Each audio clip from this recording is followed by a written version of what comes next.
ఎప్పుడో ఒకసారి నోరు జారి క్షమాపణలు చెప్పే వాళ్ళని మనం చూస్తూ ఉంటాం. కానీ కొందరు పదే పదే నోరు జారి పదే పదే క్షమాపణలు చెప్పించుకునే పరిస్థితికి తెచ్చుకుంటారు. చివరికి ఈ దేశం పద్మశ్రీ లాంటి అవార్డులతో గౌరవించినా కూడా కొందరు బుద్ధి మారడం లేదు. అందులో రాజేంద్ర ప్రసాద్ గారు లాంటి వాళ్ళు.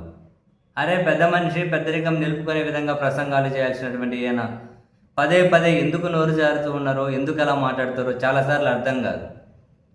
తాజాగా కూడా చూశాం కదా, కాంతారావు గారిని పొగిడే క్రమంలో తప్పులేదు, గొప్ప నటులు ఎవరు కాదంటారు. తనను పొగిడే క్రమంలో తమిళ ప్రజల ఆరాధ్య దైవం ఎంజీఆర్, అటు సినిమా పరంగా ఇటు రాజకీయ పరంగా ఎంజీఆర్ గారిని చాలా దారుణంగా పదే పదే ఉచ్చబోసుకునేవాడు కాంత ఏంటి ఇదంతా, అంత అంత దారుణమైన వ్యాఖ్యలు చేసిన తర్వాత ఇప్పుడు రాజేంద్ర ప్రసాద్ గారి క్షమాపణల కోసం తమిళ సమాజం డిమాండ్ చేస్తూ ఉంది. హీరో విశాల్ కూడా ట్వీట్ చేశారు, రాజేంద్ర ప్రసాద్ గారు మీరంటే గౌరవం ఉంది, మీరు మాట్లాడిన మాటలు చాలా పెయిన్ కలిగించాయి, మీరు క్షమాపణలు చెప్పి దీన్ని ముగించుకోండి, మీరు క్షమాపణలు చెప్పాల్సిందే, మిమ్మల్ని క్షమాపణలు డిమాండ్ చేస్తున్నందుకు మమ్మల్ని మన్నించండి పర్లేదు, కానీ మీరు క్షమాపణలు చెప్పాల్సిందే. కాంతారావు గారు గొప్ప నటులే, అలాగని చెప్పి ఎంజీఆర్ గారిని డిగ్రేడ్ చేయడం ఏంటి, ఆయన మా ఆరాధ్య దైవం, తన మీద ఈ వ్యాఖ్యలు కరెక్ట్ కాదు, మీరు ఖచ్చితంగా క్షమాపణలు చెప్పాల్సిందే, క్షమాపణలు చెబితేనే ఇది ఇక్కడితో ముగుస్తుంది అని చెప్పి విశాల్ కూడా ట్వీట్ చేశారు.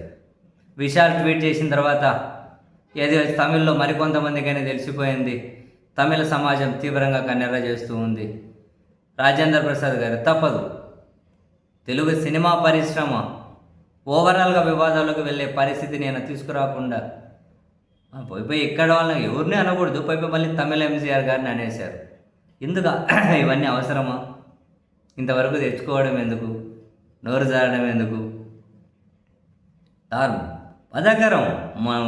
మొన్న నెటిజన్ కూడా ఒక పోస్ట్ పెట్టిండే, పద్మశ్రీ ఇచ్చి రాజేంద్ర ప్రసాద్ గారిని గౌరవించడం కాదు, ఈయనకి ఇవ్వడం ద్వారా పద్మశ్రీ తీసుకున్న మరి వేరే వాళ్ళని అగౌరవపరచడము అని చెప్పి, అటువంటి పరిస్థితి అంతవరకు పరిస్థితిని తెచ్చుకోకూడదు, అలా అనకూడదు కదా.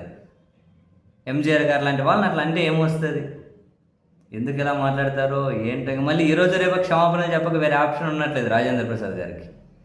చూడాలి ఈసారి మొండికేస్తారో మళ్ళీ మరోసారి క్షమాపణలు చెప్తారు.